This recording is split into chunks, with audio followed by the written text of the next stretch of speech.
समाप्त करना। सीन पर मौजूद ऑफिसर काय को अपडेट देता है कि शायद रीइंफोर्समेंट्स की जरूरत नहीं पड़ेगी। वो समझाता है कि जिस लड़के को टारगेट किया जा रहा था उसने अकेला ही सारे गैंग मेंबर्स को हरा दिया है। इस बीच में मकुटो अभी भी बॉस से निपट रहा होता है, जो यकीन ही नहीं कर पा रहा कि ये वही यामोरी क्लैन का कमजोर लड़का है। मकुटो उससे पूछताछ करता है, पूछता है कि यामाटानी या यामोरी क्लैन ने भेजा है क्या। उसकी झिझक देखकर वो बॉस के खोपड़ी को जोर से दबाता है, धमकी देता है कि 3 सेकंड्स में जवाब दे। दर्द से बॉस बेकरार होकर माफी मांगता है, रोकने की मेहनत करता है। अचानक ऑफिसर काय सीन पर पहुंचकर मकुटो को रोकने के लिए कहता है। मकुटो हैरान हो जाता है उन्हें देखकर, सोचता है कि पुलिस को इतनी जल्दी कैसे पता चल गया। वो भागने के बारे में सोचता है लेकिन डिसाइड करता है कि अपनी पूरी ताकत दिखाने की जरूरत नहीं। फिर वो बॉस को छोड़ देता है, जो राहत महसूस करता है कि फाइनली बचा लिया गया। मकुटो जानता है कि अभी उसकी ताकत से स्टेट की पावर के खिलाफ नहीं लड़ सकता। काई को भी राहत मिलती है कि सिचुएशन को कंट्रोल कर दिया, लेकिन उसे अभी भी यकीन नहीं हो रहा कि एक दुबला पतला लड़का अकेला 30 गैंग मेंबर्स को संभाल गया। फिर वो मोचियामा और मकुटो से अपना इंट्रोडक्शन देता है कि वो शहर का पुलिस सार्जेंट है, लेकिन मकुटो उसे इग्नोर करता है जबकि मोचियामा खुशी से हेलो करती है। काई उन्हें अश्योर करता है कि उसका साथी रोकोहारा सब कुछ स्मूथली हैंडल कर लेगा। ये सुनकर मकुटो और अलर्ट हो जाता है, क्योंकि उसे एहसास होता है कि उन्होंने शुरू से सब देख लिया था। जैसे उसकी बेचैनी को महसूस करते हुए काई बताता है कि रोकोहारा सिर्फ पूछेगा, किसी और चीज में नहीं पड़ेगा। अचानक से पुलिस कमिश्नर उनुगा पहुंच जाता है, मकुटो को क्रिमिनल कहकर अरेस्ट कर देता है। वो बदमाशी से मुस्कुराकर अरेस्ट वारंट मकुटो के सामने हिलाता है। मोचियामा गुस्से से भरी हुई जोर देती है कि इन आदमियों ने पहले हमला किया था, लेकिन उनुगा जिद करता है कि उसने सिर्फ मकुटो को आदमियों पर हमला करते देखा। स्कार बॉस जीत की हंसी हंसता है जब दूसरा ऑफिसर उसे ले जाता है। काय गुस्से से भरकर उनुगा का मुकाबला करता है, याद दिलाता है कि आर्म्ड गैंग की असली पहचान क्या है। उनुगा उसकी बातों को इग्नोर करता है, उसे छोटा बताते हुए कि सेकंड ग्रेड पुलिस चीफ के खिलाफ जाने की कोशिश कर रहा है और नौकरी से निकालने की धमकी देता है। काया बिल्कुल घबराया नहीं, अपने बॉस को गालियां देते रहने लगता है, लेकिन रोकोहारा उसे पकड़कर रोकता है और कहता है, ठंडा हो जा। काया तब रुक जाता है जब मकुटो अचानक सरेंडर कर देता है। उसे एहसास होता है कि कोई मास्टरमाइंड पीछे से सारी साजिश रच रहा है। उनुगा मकुटो के सरेंडर पर जीत की हंसी हंसता है, लेकिन मकुटो का असली इरादा है इस छुपे हुए मास्टरमाइंड के बारे में इंफॉर्मेशन निकालना। वो चाहता है कि ये सिचुएशन उसकी कल्टीवेशन प्रोग्रेस को डिस्टर्ब होने से पहले ही खत्म कर दे। मकुटो उनुगा से पूछता है कि उसने यूनिवर्सिटी स्टूडेंट होने की बात कैसे जान ली। उनुगा एकदम से घबरा जाता है, समझ जाता है कि बोलते वक्त उसने गलती से कुछ स्लिप कर दिया। मकुटो उसे नौकर कहता है और ऑफर देता है कि असली मास्टरमाइंड को खत्म करने में मदद करे। उनुगा मासूमियत से बिहेव करता है, कहता है उसे किसी मास्टरमाइंड के बारे में कुछ पता नहीं। जब वो मुड़कर जाने लगता है, मकुटो एक बटन दिखा देता है। उनुगा शॉक हो जाता है, सोचता है कि ये बटन मकुटो ने कब निकाला। जब दूसरा ऑफिसर उसकी कलाई पर हथकड़ी लगाता है, मकुटो उनुगा को वार्न करता है कि अगली बार सिर्फ बटन नहीं, ज्यादा कुछ ले लेगा। उनुगा को ये बहुत अनुचित लगता है और कहता है, इस बात को याद रखूंगा। वापस प्रिजन सेल में एक ऑफिसर अंदर के एक कैदी का ध्यान खींचता है, बताता है कि टारगेट जल्दी ही आ रहा है। वो उस डरावने दिखाई देने वाले कैदी को बताता है कि तेरा काम है टारगेट को खत्म करना। कुछ ही पलों बाद मकुटो को उसी सेल में ले आया जाता है। 2 गार्ड्स के चेहरों के एक्सप्रेशंस देखकर उसे समझ आ जाता है कि वो उसे मारने का प्लान बना रहे हैं, लेकिन मकुटो बिल्कुल टेंशन में नहीं है। जल्दी ही उसकी नजर उस कैदी पर पड़ती है जिसे काम के लिए रखा गया था, जो चुपके से कोने से उसे घूर रहा होता है। एक पल के लिए मकुटो सोचता है कि क्या ये अजनबी भी इस साजिश का मास्टरमाइंड है। सोचने से पहले ही कैदी धीरे से खड़ा होता है और न्याय और किस्मत के बारे में बकबक करने लगता है। बकवास करने के साथ गुस्से में चिल्लाता है। वो अपना नाम फुनाकी बताता है और खुलकर कहता है कि उसे मकुटो को खत्म करने के पैसे मिले हैं।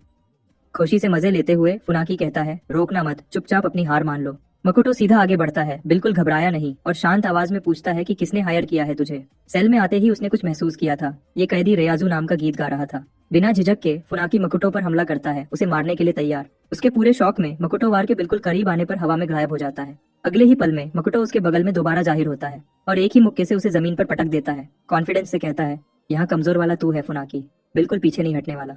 फुनाकी उसके पैरों को पकड़ लेता है, उसे हवा में उछाल देता है, लेकिन इससे मकुटो को कुछ भी नुकसान नहीं पहुंचता। उसे आराम से लैंड करते देखकर फुनाकी को आखिर समझ आता है कि शायद उसने अपने मुकाबले को कम समझा, लेकिन फिर भी वो बोलना बंद नहीं करता। उसकी ऊंची आवाज को इग्नोर करके मकुटो तेजी से उस पर झपट्टा मारता है, एक ही मुक्के से उसे नीचे गिरा देता है।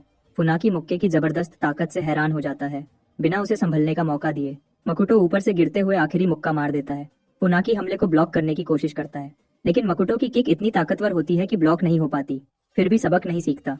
फुनाकी गुस्से में दोबारा उस पर चढ़ता है। बदकिस्मती से मकुटो आराम से हमला डॉज कर लेता है और फुनाकी के पेट में एक जबरदस्त मुक्का घुसेड़ देता है, उसे पूरी तरह तबाह करते हुए। इस बार फुनाकी को लगता है कि उन दोनों के बीच कितना बड़ा गैप है। जब वो कोने में डरकर बैठ जाता है, सोचता हुआ कि अभी क्या हुआ। उसे छोड़ने का इरादा नहीं, मकुटो उसके ऊपर खड़ा हो जाता है भारी और डरावने ऑरा के साथ। वो तुरंत फुनाकी का सिर जमीन पर दे मारता है, मास्टरमाइंड का नाम मांगते हुए। मकुटो ये भी पूछता है कि रायत्सु उसने कहाँ से हासिल किया। इस बीच में उनागा अपने ऑफिस में है, अभी भी मकुटो के साथ हुए बात से हिल गया है। वो फोन पर गुस्से से गरजता है, पूछता है कि किस तरह का जानवर उनके तरफ भेजा है। कॉलर हाशिमोटो नाम का उसे अश्योर करता है कि मकुटो तो सिर्फ यामोरी क्लैन से छोड़ा हुआ कमजोर कचरा है। ये सुनकर उनागा को थोड़ी राहत मिलती है और उम्मीद करता है कि बिना ड्रामा के उसे खत्म कर देंगे।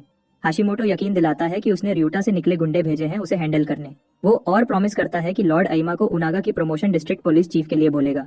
उनागा अग्री करता है और हाशिमोटो को याद दिलाता है कि ये प्रॉमिस मत भूलना। प्रिजन सेल में फुनाकी जुबान बंद रखता है, कितनी भी सीवियर पिटाई के बावजूद राजफाश नहीं करता। मकुटो उसकी जिद की तारीफ करता है। फुनाकी मकुटो को कहता है, तूने मुझे अंडर एस्टिमेट किया था, जिससे मकुटो सोच में पड़ जाता है कि क्या इस दुनिया में और कल्टीवेटर्स हैं। फुनाकी बताता है कि कुछ साल पहले ryuta में एक बूढ़े मंक से मिला था, जो बिना मेहनत के ची मैनिपुलेट करके पेड़ को आधा कर सकता था। मंक ने उसे डिवाइन वाटर की बोतल दी थी और कहा था कि उसे इस्तेमाल करने से पहले पतला कर लेना। कई सालों तक इंस्ट्रक्शंस मानने के बाद फुनाकी की बॉडी टोटली बदल गई। इस स्टोरी से मकुटो को समझ आता है कि फुनाकी जो डिवाइन वाटर कह रहा है वो शायद रेयात्सु या स्पिरिट वाटर ही है। वो सोचता है कि क्या ryuta में स्पिरिचुअल स्प्रिंग भी मिल सकती है। बेसिकली स्पिरिचुअल स्प्रिंग्स उन जगहों पर बनते हैं जहाँ स्पिरिचुअल एनर्जी बहुत ज्यादा होती है। वक्त के साथ ये एनर्जी स्पिरिट वाटर में बदल जाती है और आखिरकार स्प्रिंग बन जाती है। लुई कॉन्टिनेंट पर तो छोटी सी मात्रा भी रेयर और कीमती मानी जाती है कल्टीवेटर्स के लिए। मकुटो फुनाकी से पूछता है कि इतना ताकतवर होने के बावजूद तो नॉर्मल लोगों के झगड़ों में क्यों पड़ता है। फुनाकी बताता है कि उसके बच्चे को ALS है और उसे इसके लिए बहुत सारे पैसों की जरूरत है। वो और बताता है कि उसने डिवाइन वाटर अपने बेटे पर ट्राई किया था लेकिन काम नहीं किया। बेटे को जिंदा रखने के लिए इतने पैसों की जरूरत थी, इसलिए फुनाकी ने जल्दी पैसा कमाने के लिए ये डील एक्सेप्ट कर ली। थोड़ी देर बीमारी के बारे में सोचने के बाद मकुटो ऑफर करता है कि वो लड़के को ठीक करने में मदद करेगा। वो फुनाकी को समझाता है कि डिवाइन वाटर असल में स्पिरिट पानी है, जिसे रियात्सु भी कहते हैं, जो नॉर्मल लोगों के लिए हार्मफुल हो सकता है। नॉर्मल स्पिरिचुअल एनर्जी से शायद इलाज ना हो, लेकिन स्पिरिट पानी बीमार लड़के के लिए ज्यादा नुकसान कर सकता है। वो और बताता है कि स्पिरिट एनर्जी को खास तरीके से यूज किया जा सकता है। वो फुनाकी को वो हीलिंग टैलिस्मैन दिखाता है जो पहले कुत्ते पर यूज किया था, और उसकी पावर दिखाने के लिए मकुटो उसे फुनाकी पर यूज करता है। फुनाकी हैरानी से देखता है, टैलिस्मैन ने उसके सारे जख्म एकदम से ठीक कर दिए, टैलिस्मैन को जीत की तरह पकड़े हुए। मकुटो फुनाकी को आखिरी बार बोलता है कि या तो अपने मालिक का नाम बता दे या मौत के लिए तैयार हो जा। बिना हेजिटेशन के फुनाकी डिस्क्लोज करता है कि उसे हाशिमोटो नाम के आदमी ने हायर किया था। दूसरी तरफ कोजान क्लब का ओनर हाशिमोटो उनागा के साथ कॉल खत्म करता है। खुशी भरे मूड में वो मुड़कर एक बंधी हुई पिटाई खाई लड़की की तरफ देखता है और पूछता है, कुछ खाने पीने का मन है क्या। वो जवाब नहीं दे पाती, सिर्फ रोती और तड़पती रहती है। हाशिमोटो और पास आता है, उसके मुंह को जोर से खोलकर एक दांत निकाल देता है। लड़की दर्द से चिल्लाती है। वो पागलों की तरह हंसता है। उसका ये टॉर्चर सेशन तब रुकता है जब बटलर अंदर आता है और बताता है कि लॉर्ड आइमा मकुटो के मामले पर अपडेट मांग रहे हैं। हाशिमोटो बटलर को बताता है कि कोई पहले ही इस इशू को हैंडल कर रहा है। वो पुलिस स्टेशन जाकर चेक करेगा, क्योंकि वो मकुटो को पहले ही मरा हुआ समझ रहा है। फिर वो बटलर को कहता है कि लॉर्ड आइमा को काम रहने को कहो और अच्छी खबर का इंतजार करने को। वापस कारागार में मकुटो और फुनाकी के बीच जैसे दोस्ती हो गई है। हीलिंग टैलिस्मैन के एहसान में फुनाकी मकुटो को एक हार देता है जिसमें कॉन्सेंट्रेटेड स्पिरिट पानी है। ये देखकर मकुटो खुश हो जाता है, क्योंकि थोड़ी सी मात्रा भी सिल्वर ग्रास पर छिड़कने से फल तुरंत आ जाएगा। इन फलों को चीप हिल्स में प्रोसेस करने के बाद वो जल्दी से कल्टीवेशन के सेकंड लेवल तक पूरा कर सकेगा। वो फुनाकी का शुक्रिया अदा करता है, जो उसे चेतावनी देता है कि हाशिमोटो उसका पीछा नहीं छोड़ेगा। फुनाकी वार्न करता है कि हाशिमोटो के जाल में जो भी फंसता है वो बिना चोट खाए नहीं निकल पाता। इस वार्निंग से बेखौफ डरे। मकुटो कहता है कि वो हाशिमोटो को हैंडल कर लेगा। इधर शिजुरू नेहा यूनिवर्सिटी पहुंचती है मकुटो को ढूंढने। उसने उसकी फोटो देखी थी और पता चला था कि वो यामोरी क्लैन से निकाला हुआ कचरा है, इसलिए वो उसके स्कूल तक देख करके आ गई। शिजुरू को अभी भी यकीन नहीं हो रहा कि मकुटो उसके स्कूल का जूनियर है। वो जल्दी से प्रेसिडेंट्स ऑफिस की तरफ जाती है उसके बारे में और जानकारी लेने। नेहा यूनिवर्सिटी का प्रेसिडेंट जिन होता है, मोचियामा का अंकल। उसके ऑफिस में मोचियामा प्रेसिडेंट जिन से बहस कर रही होती है। वो चाहती है कि वो मकुटो को बचाने में मदद करे, लेकिन जिन का कोई इरादा नहीं है इस मामले में पड़ने का।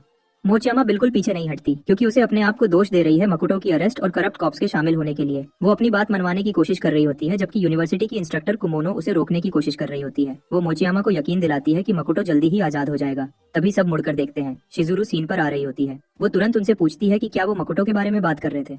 पुलिस स्टेशन पर वापस काई उनागा के ऑफिस में चीख रहा होता है उसकी करप्शन के खिलाफ। वो सालों से स्कार और उसके गैंग के पीछे पड़े हुए हैं बिना किसी वजह के, लेकिन अब उनागा उन्हें ऐसे ही फ्रीली छोड़ रहा है। उनागा काई को बताता है कि सुपरवाइजर पर बिना सबूत के इल्जाम लगाना जुर्म है। काई पीछे नहीं हटता, गुस्से में कहता है कि चीफ पीछे से कुछ गलत करने का प्लान बना रहा है। बदकिस्मती से उसके पास अपनी बात के लिए कोई सबूत नहीं। जब दोनों आदमी एक दूसरे को घूर रहे होते हैं, मोचियामा और शिजुरू ऑफिस में घुस आती हैं, रोकोहारा पीछे पीछे उन्हें रोकने की कोशिश करते हुए। मोचियामा गुस्से में चीफ पर उंगली दिखाती है और शिजुरू को बताती है कि ये वही आदमी है जिन्होंने मकुटो पर झूठा इल्जाम लगाया। उनागा चुपके से शिजुरू को घूरकर देखता है, सोचता हुआ कि ये कौन है जो खबर उसे मिली थी उसके हिसाब से मकुटो के पास किसी पावरफुल फैमिली का साथ नहीं। वो खरुद को बताता है कि मकुटो सिर्फ कचरा है। वो उन्हें बताता है कि चोरी और मारपीट के जुर्म में उसे रिहा नहीं कर सकते।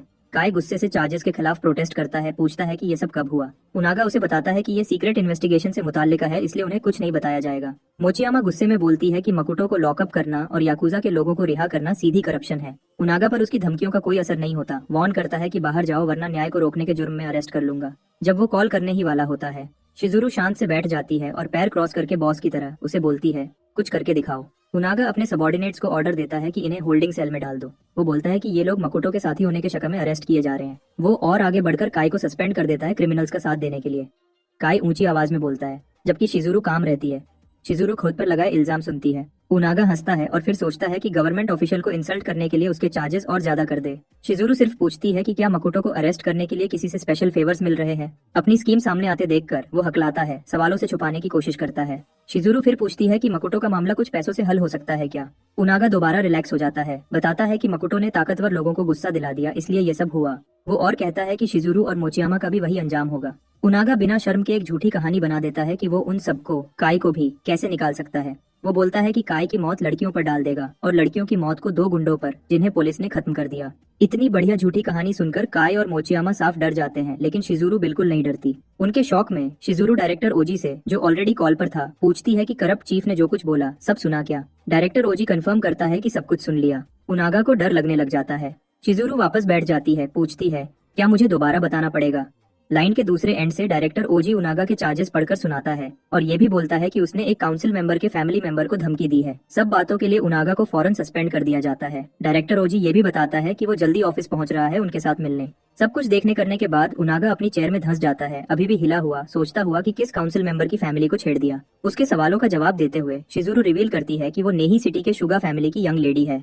इसी पल उनागा को समझ आता है कि उसने बहुत बड़ी गलती कर दी है। इधर जेल में वापस मकुटो अभी भी फुनाकी के दिए नए गिफ्ट से उत्साहित है। उसमें स्पिरिट पानी की मात्रा काफी कम है, इसलिए वो सोचता है कि इसका सिर्फ एक बार ही उपयोग हो पाएगा। वो अलर्ट हो जाता है जब उसे लगता है कि कोई आ रहा है और मकुटो मुड़कर देखता है, हैरान होकर शिजुरू और मोचियामा को वहाँ खड़े देखकर। इस वक्त हाशिमोटो को पता चल जाता है कि उसकी सारी प्लान्स फेल हो गई हैं। गुस्से में वो घर में चीजें तोड़ने लगता है। गुस्सा होकर कि एक नौकर मौत के करीब है और दूसरा जेल जा रहा है। कुछ वेसेस तोड़ने के बाद वो आगे का सोचता है, समझकर कि एआई में फैमिली का मिशन फेल करने से उसकी जान को खतरा हो सकता है। पीछे नहीं हटने का फैसला करके वो अपने बॉडीगार्ड को भेजता है, जिसे वो इस काम के लिए बेस्ट समझता है। वो बॉडीगार्ड को ऑर्डर देता है कि मकुटो को जिंदा लाओ, कसम खाकर कि इस कचरे को अपने हाथों से खत्म करेगा। मकुटो अब घर वापस आ चुका है और जैसे हमेशा पिल रिफाइनमेंट के लिए कुछ मटेरियल्स खरीदने के बाद वो तुरंत पिल रिफाइन करता है, बिना टाइम वेस्ट किए मुंह में डाल लेता है।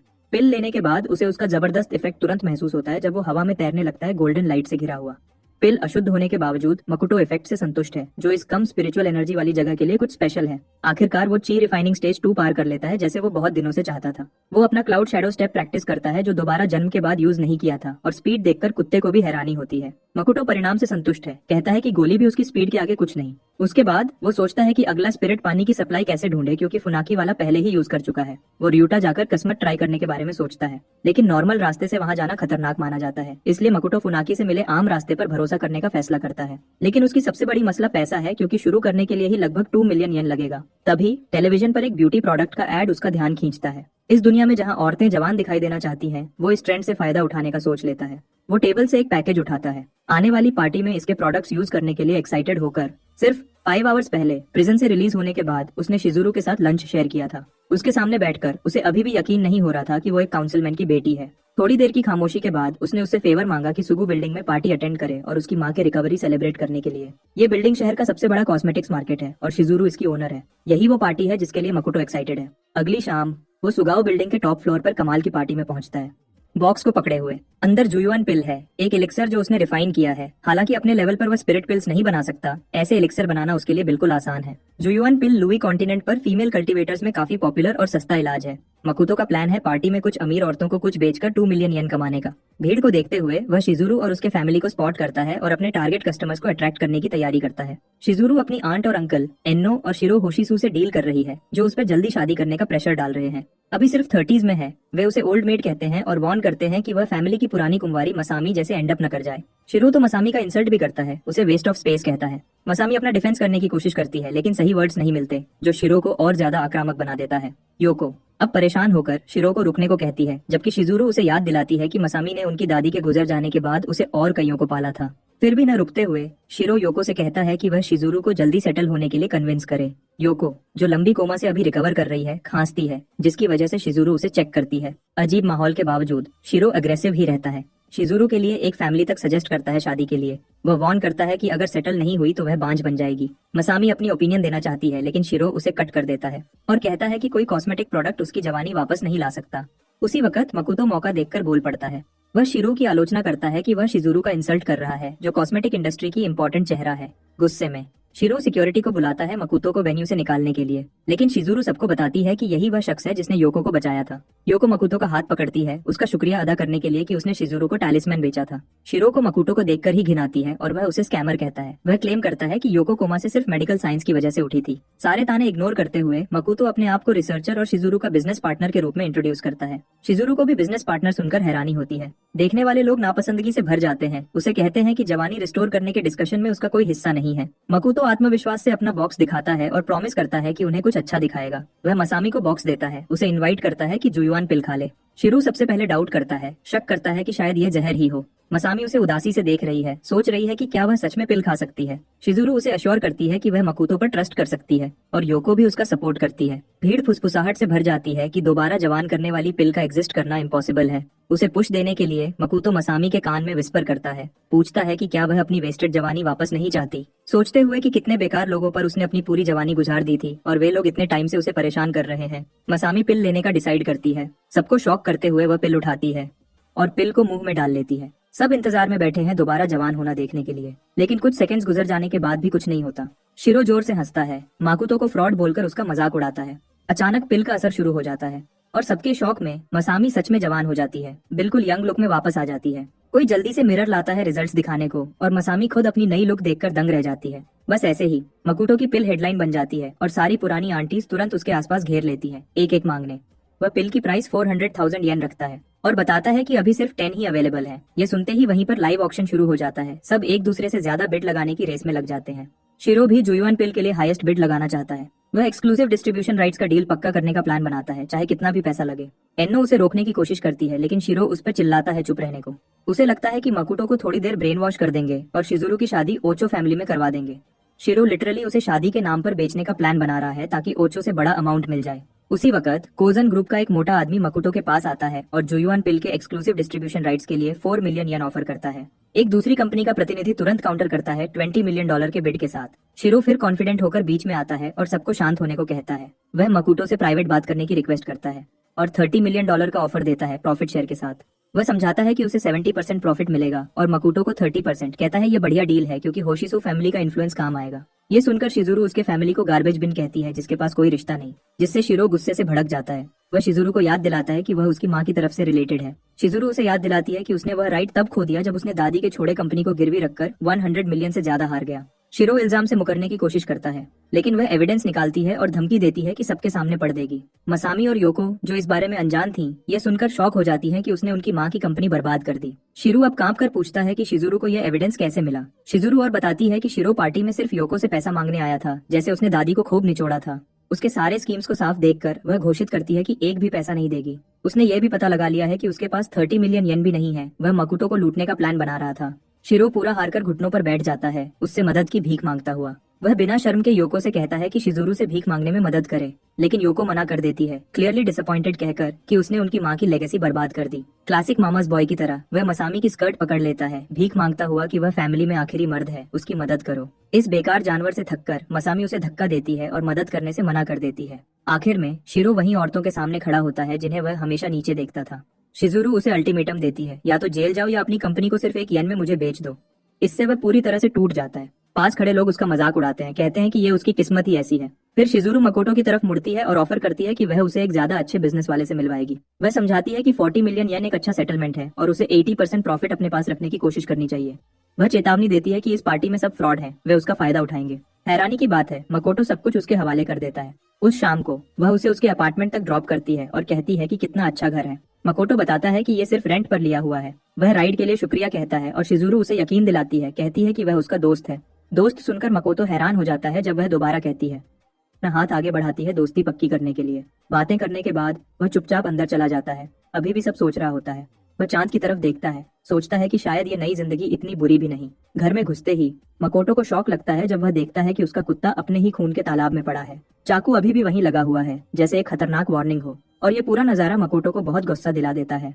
कुछ पल पहले एक छायादार आदमी ने हाशिमोटो को फोन किया था बताने के लिए कि मकोटो एक लड़की के साथ घर पहुंचा है। हाशिमोटो को मजा चखाने के लिए वे लोग शिजुरू को पकड़ने का प्लान बना रहे हैं। हाशिमोटो फोन पर ही बात कर रहा था उस वार्निंग के बारे में जो उन्होंने घर में छोड़ा है। मकोटो जल्दी से अंदर दौड़ता है कुत्ते को चेक करने, और खुशी की बात, वह अभी भी सांस ले रहा था। उम्मीद करता है कि हीलिंग टैलिस्मैन काम करेगा। वह चाकू निकालता है और टैलिस्मैन कुत्ते पर रख देता है। इतने में एक आदमी ऊपर छाया में छुपा बैठा मकोटो को देख रहा होता है। अचानक वह नीचे की तरफ झपट्टा मारता है, पीछे से अटैक करने के लिए तैयार। उसके लिए शौक की हद होती है जब मकोटो अपने कुत्ते के साथ पल भर में गायब हो जाता है और पीछे प्रकट हो जाता है। एक लात उस आदमी को जमीन पर पटक देता है। जल्दी ही और गुंडे वहां पहुंच जाते हैं। सोच रहे होते हैं कि ये क्या हुआ। मकोटो धीरे से कुत्ते को एक तरफ धकेल देता है ताकि अकेला उनका मुकाबला कर सके। वह उनकी तरफ इतने गुस्से से देखता है और बिना सोचे वे उस पर हमला कर देते हैं। एक आदमी बाकियों को याद दिलाता